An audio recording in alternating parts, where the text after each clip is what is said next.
Sydney Sydney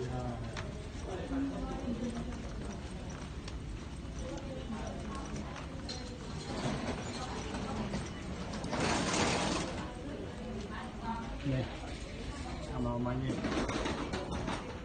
rồi tốt màu một trái cái chú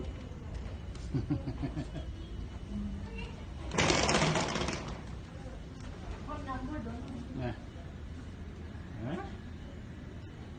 đó hai vậy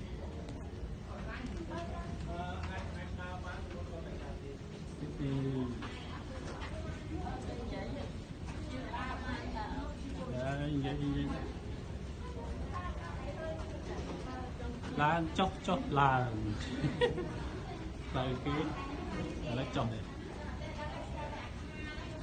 chụp lại ở đây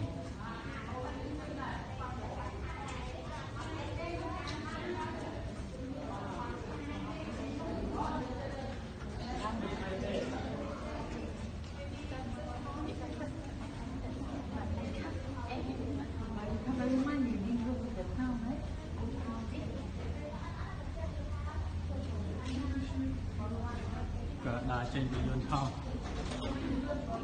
tại cái lần chơi thì anh giờ bán nó có rồi chơi đây mình không máy ra toàn nên không học không hết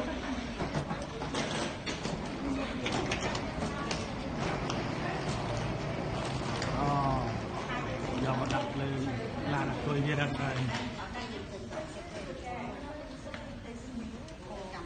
It's like just 5 minutes, under 5-minute walk. Yeah, so not too bad. Yeah, you can be.